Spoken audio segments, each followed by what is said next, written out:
bien como un resultado de una estimulación mucosa de secreción activa del ion cloro.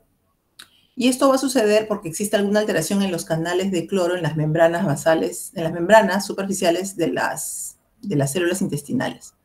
¿Y esto por qué sucede? Los organismos que causan esto son estos organismos que generan toxinas bacterianas, como las de la Escherichia coli o del Vibrio cólera, que generan diarreas muy abundantes.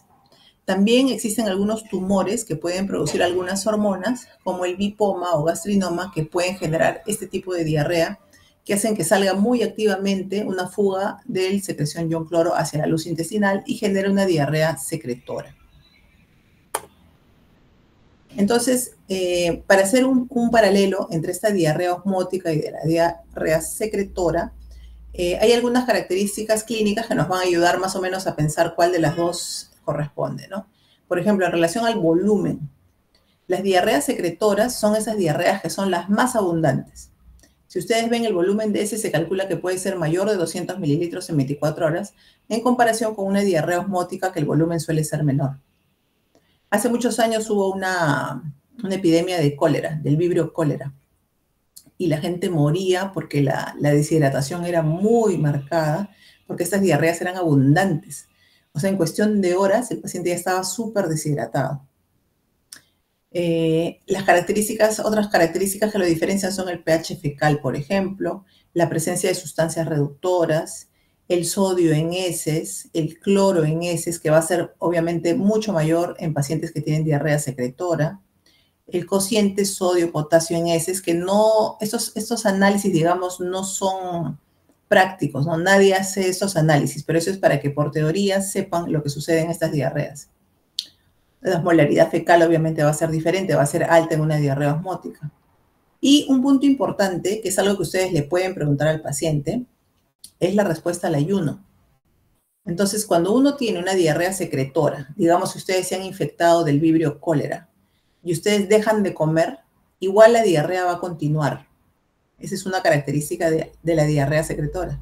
En cambio, si ustedes tienen una diarrea osmótica, si ustedes dejan de comer, o sea, dejan de darle ese estímulo al intestino para la diarrea. Entonces, esa es una característica clínica que nos ayuda a diferenciar estas dos diarreas. Entonces, hemos hablado de la diarrea osmótica, secretora, y dentro de la fisiopatología mencionamos también que habían otras dos. Es la diarrea exudativa o inflamatoria y la diarrea por alteración de la motilidad intestinal. Estas diarreas no suelen ser tan deshidratantes o tan severas como las anteriores mencionadas, pero es importante que las conozcan. Estas diarreas exudativa, por ejemplo, es una diarrea que suele ser más frecuente en la consulta de un gastroenterólogo. Puede estar asociada a algunas infecciones. Hay algunos microbios que pueden causar inflamación de la mucosa del colon. Y dentro de otras causas pueden tener algunas alergias alimentarias, el esprue celíaco, alguna gastroenteritis eosinofílica, la enfermedad de Crohn, la colitis ulcerosa. Y como ven en la gráfica, esta diarrea se presenta cuando la persona tiene alguna alteración de la superficie de los intestinos. Puede ser una colitis, o sea, alguna inflamación de la mucosa que hace que empiece a generar secreción de moco o material purulento. Y esto produce una diarrea, que como les digo, no suele ser tan abundante, pero suele estar acompañada de moco o de sangre, y eso clínicamente les puede orientar a algunos diagnósticos. Y finalmente, el otro tipo de diarrea es la llamada alteración de la motilidad intestinal, que se suele ver en pacientes con el llamado síndrome de intestino irritable, en el cual también la diarrea no es tan masiva, pero es una alteración del movimiento. Son pacientes que comen y van al baño o tienen alguna tensión nerviosa y presentan un episodio de diarrea. Es porque se mueve el intestino más rápido de lo normal y les va a generar la diarrea. Asimismo, el hipertiroidismo, fisiopatológicamente también, al acelerar todo el metabolismo del cuerpo, puede acelerar también el movimiento del intestino y generar este tipo de diarrea. Entonces, estas dos diarreas, la diarrea exudativa y la diarrea por alteración de la motilidad intestinal, no suelen ser tan agresivas como causar una deshidratación grave o una muerte en el breve plazo de un paciente. En cambio, las diarreas secretoras sí, que son las más deshidratantes, y las osmóticas dependiendo. La secretora suele ser la que más puede comprometer el grado de hidratación de un paciente. Entonces recuerden eso. Ahora, avanzando un poquito, ya eso fue en cuanto a la fisiopatología, que es algo que deben conocer. Tenemos también que más o menos saber cómo orientar nuestro diagnóstico si estamos con un paciente con diarrea aguda o con un diarrea crónica.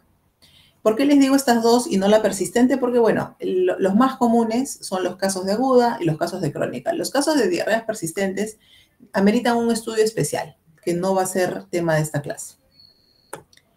Entonces, las diarreas agudas son, de hecho, las más frecuentes. Las infecciosas, mejor dicho, son las causas más frecuentes de diarrea aguda, ¿ya? Y casi siempre en niños, y casi siempre son víricas, o sea, por virus. ¿Ya? La mayoría están causadas por el virus calicivirus, el rotavirus, que es la más frecuente en niños, algunos adenovirus entéricos y algunos astrovirus. Ahora, también puede haber diarreas infecciosas bacterianas y estos también pueden generar una diarrea grave.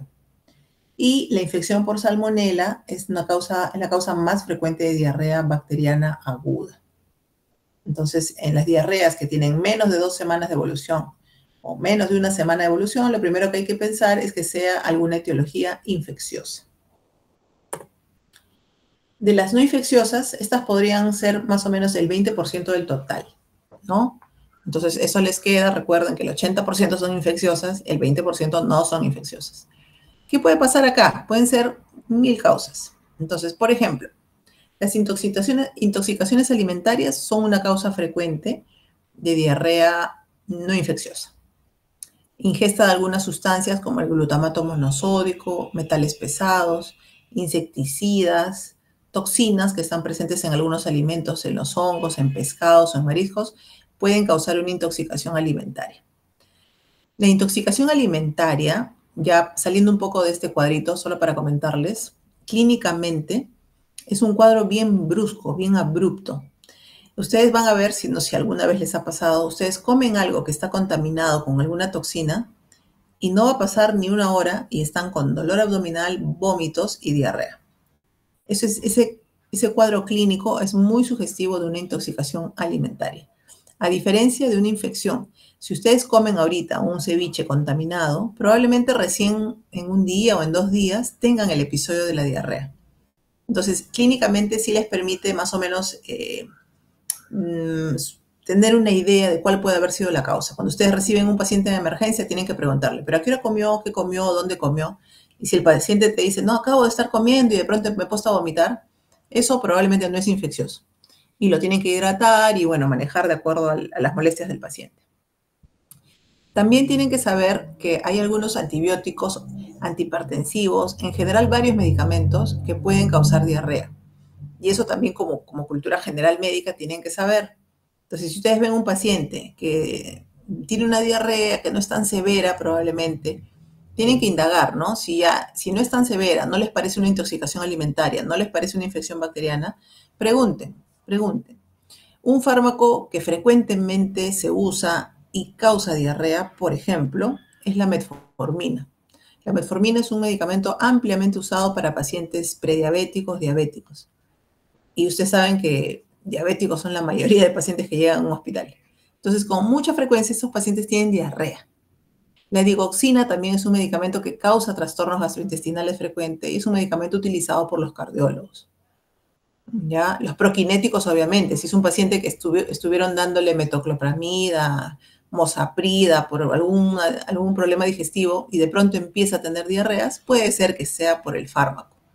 Entonces, siempre tienen que considerar, como les decía hoy día en la práctica a unos alumnos, o sea, si tú no lo piensas, no lo vas a encontrar. Entonces, siempre todo lo que ustedes van aprendiendo, todas estas clases teóricas, todas las cosas que les hacen leer, es para que ustedes tengan un background, un concepto, un conocimiento de cosas que cuando ya tengan al paciente al frente, lo piensen, ¿no? Ah, miren, ¿verdad que me dijeron que podía hacer esto, podía hacer un medicamento? Y siempre pensar para que ustedes pregunten, porque si ustedes no lo saben, no lo van a preguntar y no lo van a saber y no van a poder ayudar bien a su paciente. Otras causas pueden ser, por ejemplo, la colitis isquémica, que eso lo pueden pensar en un paciente que está hospitalizado, está grave por algún motivo, y de pronto tiene un, no sé, un shock, un infarto cardíaco, un paro cardíaco, puede presentar una isquemia de algunas partes de su intestino y presentar diarrea por colitis. El alcohol también puede generar episodios de diarrea y la ingestión de algunas sustancias no absorbibles por el intestino. La impactación fecal, a ver, eso también ténganlo en cuenta. Hay muchos pacientes ancianos que como están postrados, la deposición se solidifica en el recto y ya no sale. Sin embargo, empiezan a tener diarreas por rebosamiento. Entonces, en los pacientes ancianitos, ustedes lo ven con la diarrea, pero le hacen un tacto rectal y lo encuentran las heces impactadas. Entonces, también eso les lleva a que siempre tienen que examinar al paciente. Dependiendo del estado funcional que tenga, de repente hacerle un tacto rectal les puede ayudar. ¿Ya? Entonces, esto es en cuanto a las diarreas agudas. Recuerden entonces que el 80% son infecciosas, ¿ok? Y bueno, y esto es lo que más van a ver en niños generalmente. En adultos también que tienen el antecedente epidemiológico de haberse contagiado porque viajaron, porque comieron en un lugar de dudosa, con alimentos de dudosa procedencia. Estos, que son el 20% del total, son los que van a ver más en personas adultas, probablemente es lo que más van a ver ustedes. Considerar las intoxicaciones alimentarias, el uso de fármacos. Ahora, en cuanto a la diarrea crónica, aquí es un poco diferente, pero esto es lo que más vemos en gastro. Entonces, si nosotros tenemos pacientes que vienen al consultorio y tienen una diarrea de más de 4 semanas, probablemente ya no son pacientes que van a venir deshidratados, ¿no? Probablemente no, son pacientes que están con esa molestia y bueno, ya pasaron tantas semanas y no se les va la diarrea y van a un consultorio. Entonces, ya cuando es diarrea crónica, ustedes lo primero que tienen que pensar es si esta diarrea crónica me parece algo orgánico o me parece funcional. Cuando decimos orgánico es porque hay una causa objetiva, algo que se puede tratar, algo realmente malo o grave que le está causando la diarrea al paciente. Y cuando decimos funcional, nos referimos a algo que no psicológico, pero podemos decir que es algo que no está funcionando bien nomás en el cuerpo del paciente. Entonces, para aclararles, en esta primera lámina vamos a evaluar características de una diarrea crónica con organicidad, signos de organicidad. Entonces, por ejemplo, si el paciente les dice que está haciendo esteatorrea, la esteatorrea, como saben, es la pérdida de grasa en las heces. Entonces, eso les tiene que llamar la atención. Ya eso no es una diarrea normal, ¿no? Que el paciente esté botando grasa en las heces. Entonces, sí debe tener algún problema. Puede ser del páncreas de repente. Ya van pensándolo, ¿no? Ahora, diarreas relacionadas a procesos graves, con volúmenes moderados de heces. Procesos graves, por ejemplo, el paciente está hospitalizado porque tuvo un infarto cardíaco o porque ha tenido un cuadro séptico por algo, ha recibido mucho antibiótico, puede tener una diarrea prolongada por este trastorno grave que tiene. Y también tienen que valorar qué cantidad de deposiciones está haciendo, ¿no es cierto? Incluso en algunos casos graves, este volumen de heces puede superar los 3.000 gramos, imagínense, es un montón. Ahora, la diarrea autoinducida también. Hay pacientes que pueden, por buscar alguna ganancia secundaria, pueden inducirse la diarrea y tienen que indagar si el paciente está ingiriendo alguna sustancia, por ejemplo, como la lactulosa, o el paciente está tomando de repente hormona tiroidea, algo, porque a veces con el afán de bajar de peso la gente toma medicamentos. La hormona tiroidea, por ejemplo, antes se usaba en teoría para bajar de peso, porque te causa diarrea, en teoría mala absorción y bueno. Y también pueden haber causas de diarrea crónicas idiopáticas. Entonces, siempre buscar características que les hagan pensar que esa diarrea pueda ser orgánica. Y también existen las características de funcionalidad, es lo que les decía. Cuando decimos funcional, como les digo, no es que sea psicológico, pero es un paciente que no tiene ningún signo de alarma, que esta diarrea no le está afectando su estilo de vida, digamos, ¿no?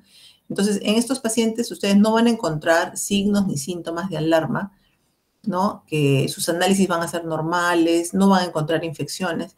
Entonces, un ejemplo típico y frecuente de una diarrea con características de funcionalidad es el síndrome de intestino irritable. Es el más típico, es lo que más vemos en consultorio de gastroenterología. Ese paciente que les dice, hace meses, doctora, estoy con diarrea, me duele la barriga y tengo muchos gases. Entonces, el típico ejemplo de la diarrea crónica, el síndrome de intestino irritable. Otras causas puede ser, por ejemplo, la intolerancia a la lactosa o a otros carbohidratos, como la fructosa, el sorbitol. La malabsorción de ácidos biliares, eso también es frecuente, ustedes van a ver en pacientes que se han operado de la vesícula. ¿Ya? Es bien frecuente. Hay pacientes que cuando no tienen vesícula y comen alimentos grasosos o muy proteicos, tienen dificultad para su digestión y pueden tener episodios de diarrea.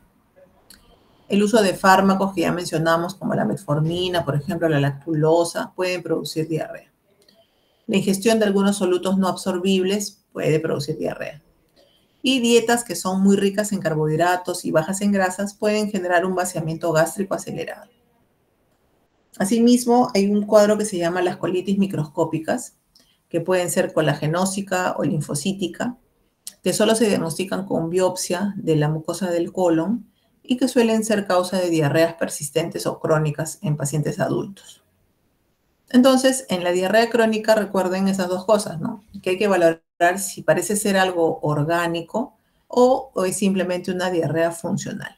Según la presencia o ausencia de signos de alarma, ustedes van a decidir si le van a hacer más investigación al paciente o no es necesario hacerle más investigación al paciente. Entonces, la diarrea en general puede presentarse sola o puede presentarse como parte de un síndrome con varios síntomas, ¿no es cierto? El paciente puede tener sensación de mareo o debilidad por el hecho de estar deshidratado o por el hecho de tener pérdida de electrolitos o de repente está con anemia. Puede presentar náuseas en los casos en los que se asocian o en los que se sospecha de una intoxicación alimentaria. Puede haber dolor de cabeza, puede haber fiebre cuando hay alguna infección, puede haber dolor abdominal. Entonces, hay varias manifestaciones que puede tener la diarrea. La deshidratación puede generar dolor muscular, debilidad, sobre todo en personas mayores, sensación de cansancio, sensación de que les falta fuerza, y eso es por la deshidratación y la pérdida de electrolitos. La hidratación sigue siendo el pilar más importante en el manejo de un paciente con diarrea. Antes que dar el antibiótico o qué sé yo, lo primero es hidratar adecuadamente al paciente. Entonces, en la diarrea aguda, digamos, la mayoría son leves, pueden ser autolimitadas incluso. Una diarrea leve se piensa que es cuando el número de deposiciones es menor de 8 al día, no hay mucho dolor abdominal, no hay signos de deshidratación y la temperatura no suele estar elevada. Es una diarrea leve. En una diarrea moderada grave, ya se considera que la duración puede ser mayor de 5 días, hay dolor abdominal, suele tener fiebre el paciente, puede haber sangre en las deposiciones y están presentes los signos de deshidratación. Si el paciente es mayor de 80 años, una diarrea, aunque no sea tan masiva, puede ser muy grave. Tengan esto en cuenta. Las personas adultas mayores se deshidratan rápidamente y pueden tener una mala evolución por una diarrea que parecería algo simple. ¿Ok? Tengan en cuenta eso. Y ojo también que una persona mayor van a encontrar a veces comorbilidades, ¿no? La inmunodepresión es algo que hay que investigar. Pacientes desnutridos, con bajo peso, pacientes con infección por HIV o pacientes con enfermedades crónicas graves. No es lo mismo que le dé una diarrea a una persona adulta sin enfermedades a que le dé a un diabético de 10 años de evolución o que le dé a un cirrótico o a un enfermo renal crónico. Entonces, los antecedentes son bien importantes cuando ustedes atienden pacientes adultos. Siempre, siempre tienen que preguntar cuáles son los antecedentes, señora. ¿Usted tiene alguna enfermedad? Y a veces no es bueno que hagan una pregunta abierta, ¿no? Que le digan, ¿qué enfermedades tiene? Mejor díganle las enfermedades para que el paciente le diga, sí, no, es así, esa no. ¿Ya? Porque el paciente a veces se olvida. Se olvida de que de repente que es diabético o que tiene dislipidemia o que tiene enfermedad renal crónica. El paciente a veces no lo tiene en mente y a veces tenemos que ayudarlos y preguntarles. ¿Ok? Ahora, en la diarrea, entonces, como vemos, lo que sería importante sería que nosotros detectemos cuando el paciente está teniendo una diarrea moderada o grave. Entonces hay que buscar sobre todo los signos de deshidratación. Y estos obviamente es la sequedad de la piel, la sequedad de las mucosas. Tienen que mirarle los ojos, tienen que mirarle la boca, tienen que ver si hay signo del pliegue, que se refiere a la retracción lenta de la piel. Si hay signos de hipovolemia como la hipotensión arterial, si tiene taquicardia. La oliguanuria es algo bien importante, tienen que preguntar si el paciente está orinando. Hay pacientes viejitos que hacen diarrea y nadie les pregunta si orina, y si no se te ocurrió hacer una creatinina, en 2 días el paciente está en falla renal aguda. Entonces, la presencia de la orina es importante en un paciente que está con diarrea. Te indica si no está deshidratado mal. En adultos mayores también van a ver que a veces un síntoma es la intranquilidad o la irritabilidad. Ustedes, el familiar les va a decir, pero mi papá no es así, mi papá es tranquilo, ¿por qué lo amarran? No, porque está inquieto, se quiere sacar la sonda, se quiere mover. Entonces, esa alteración del nivel de conciencia puede ser porque está deshidratado. Algo tan sencillo como la deshidratación aparentemente puede matar a un paciente. Entonces, hay que detectarlo. En una diarrea crónica hay que tener otras cosas en cuenta, ¿no? Generalmente, si no se acompaña de un deterioro del estado general y es un paciente joven, digamos, o relativamente joven, menor de 40 años, suele ser funcional. Entonces, en la diarrea crónica sí tenemos que ponernos a pensar en otras causas. ¿Cuándo vamos a hospitalizar, digamos, un paciente con diarrea crónica? Va a depender, pues, ¿no? De repente, si es una diarrea por una colitis ulcerativa y el paciente les dice que hace diarrea con sangre, con moco, bueno, aunque no esté tan comprometido, podríamos decidir una hospitalización de este paciente. Hay que buscar en estos pacientes con diarreas crónicas síntomas extraintestinales, ¿no? Porque muchas veces hay algunas enfermedades sistémicas asociadas. Por ejemplo, ¿no? Les decía, ¿no? Si es una colitis ulcerativa, que es una enfermedad inflamatoria intestinal, suele asociarse a algunas alteraciones de la piel, como por ejemplo el eritema nodoso. O, por ejemplo, pacientes que tienen deficiencia de la vitamina B12 también pueden tener diarreas crónicas y pueden tener neuropatías periféricas asociadas. Los diabéticos de larga data o los pacientes con amiloidosis o algunas otras enfermedades pueden tener también diarreas crónicas. Entonces, siempre es importante la edad, es importante ver los signos de alarma, los signos de deshidratación, la presencia de otros síntomas que afectan otros órganos, para que tú decidas qué tipo de estudio le vas a hacer al paciente o si lo vas a hospitalizar. Entonces, en las diarreas es importante ver las características de las heces, si son acuosas, o sea, son muy aguadas, si son atorreicas, o sea, si tienen grasa, si son disentéricas, que tienen moco, que tienen sangre, si son purulentas, si sale pus con la diarrea, o si hay lentería. La lientería es esa diarrea que tiene restos de alimentos, que se suele ver en algunas parasitosis.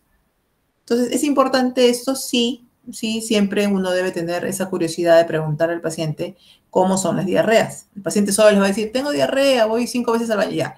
¿Pero qué está botando, señor? ¿Está botando moco? ¿Está botando sangre? ¿Es pura agua? ¿Hay restos de comida? ¿Está botando grasa? ¿Su caca flota?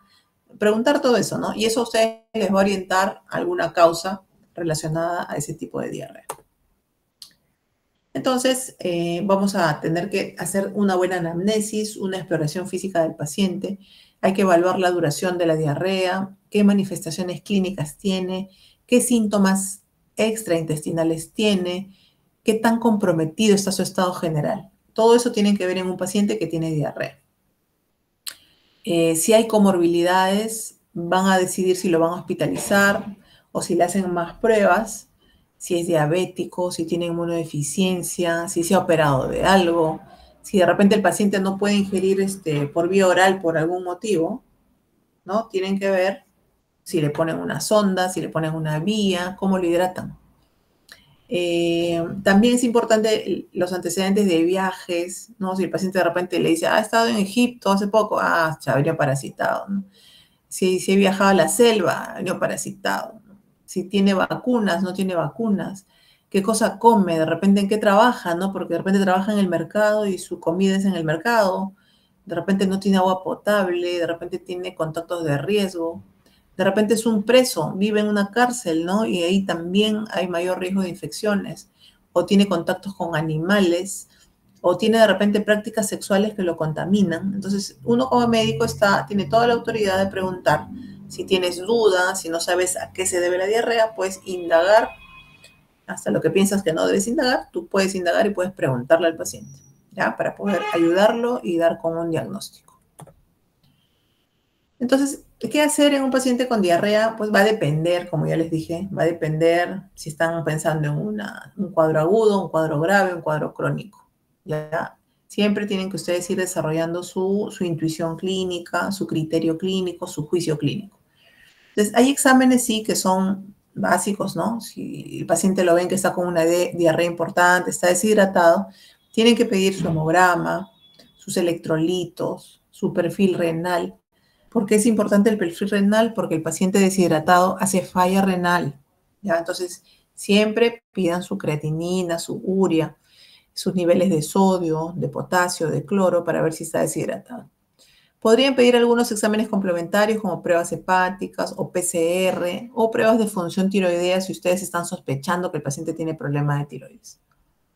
En cuanto a los microbiológicos, pueden pedir coprocultivo, pueden buscar toxinas del Clostridium difficile, por ejemplo, si ustedes sospechan de esta infección. Pueden hacer estudios serológicos si están pensando que el paciente puede tener algún tema. Pueden pedir una placa de abdomen o ecografía si ustedes piensan que es necesario para valorar si está con mucho dolor abdominal o si ha tenido algún perforación, megacolon, neumatosis. La colonoscopía no es un examen que ustedes van a pedir en una diarrea aguda, obviamente, pero sí en pacientes con diarrea persistente, crónica, o si el paciente tiene una diarrea sanguinolenta, ¿no? La ventaja de una colonoscopía es que les va a permitir la toma de biopsias. Entonces, en caso de una colitis ulcerativa o de una colitis microscópica o de una proctitis, ustedes van a poder tomar biopsias y llegar a un diagnóstico etiológico. Y lo otro, bueno, más adelante, si el paciente lo tienen hospitalizado, no llegan a un diagnóstico, pueden plantear algunas pruebas diagnósticas más específicas si no encuentran una causa fácil, digamos, de diarrea.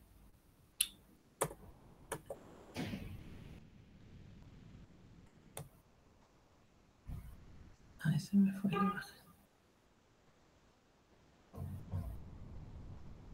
Bien, entonces, a ver, ya como para resumir, si tienen un paciente con diarrea, hay que comprobar si hay datos de hipovolemia, si está deshidratado, si hay un sangrado rectal importante, si tiene fiebre importante, si tiene pérdida de peso, para que vean cómo lo van a manejar. Evaluar, obviamente, si hay una diarrea crónica de más de 2 semanas o es una diarrea aguda de menos de 2 semanas. Evaluar estos factores que les mencioné. A ver, espérense, acá. Si el paciente es un huésped normal, digamos, si no tiene antecedentes importantes, si es una persona mayor, si está hospitalizado, si ha viajado, si está inmunodeprimido. O sea, son factores que ustedes tienen que tomar en cuenta para el manejo inicial que le van a dar al paciente. Entonces, tienen que mantener el volumen, por ejemplo, en el paciente mantener el volumen quiere decir hidratar. Pueden considerar antidiarreicos si es que no identifican factores de riesgo. Si la diarrea persiste, hacer análisis para coprocultivo, para buscar parásitos, todo eso. Si son personas mayores y de repente si están hospitalizados, sobre todo, considerar este Clostridium difficile, que se puede presentar en pacientes que han estado recibiendo antibióticos por muchas semanas, muchos días, ¿no? Buscar estas infecciones siempre. En los viajeros, o sea, si es un paciente que les dice que ha venido de la selva o de algún lugar donde ha estado ingiriendo en la calle, qué sé yo, podrían dar empíricamente antibióticos, podrían, aunque no es la primera opción dar antibióticos, pero podrían dar antibióticos. Y si es un inmunodeprimido, ahí sí tal vez también dar de repente unos días de antibiótico, mientras van haciendo sus cultivos, sus exámenes más específicos.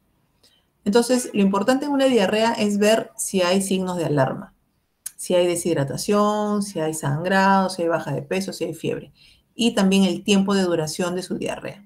Y según eso, ustedes valorarán si al paciente lo hacen hospitalizado o de forma ambulatoria.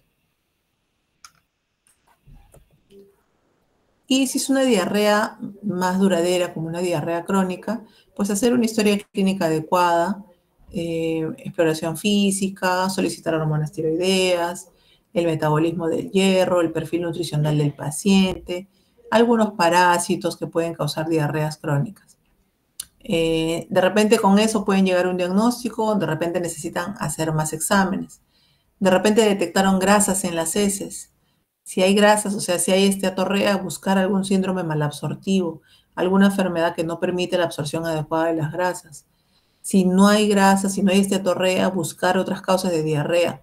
Si es acuosa o inflamatoria, igualmente ver si hay signos de alarma. Si no hay signos de alarma, buscar causas que pueden ser medicamentos, colon irritable, colitis microscópica como causa de diarrea.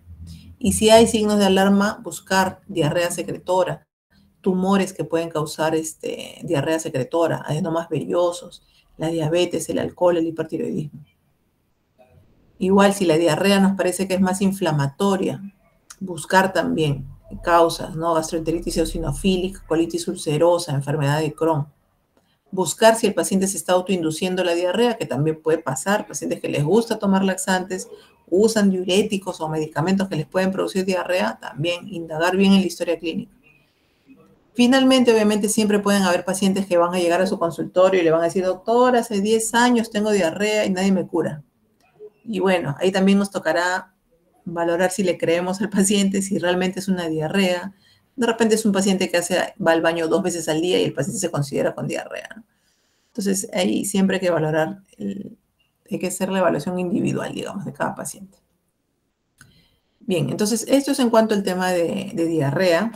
Recordar siempre los puntos principales, ¿ya? Yo creo que lo principal acá es que cuál es la fisiopatología, tipos de diarrea, cuál es la diarrea más grave, cuál es la que te puede deshidratar más, puntos importantes de las diarreas agudas versus las crónicas, buscar cuáles son los criterios de alarma que te pueden hacer pensar en una diarrea orgánica y de una diarrea funcional. ¿Ya? Entonces, yo creo que con eso tenemos la primera clase.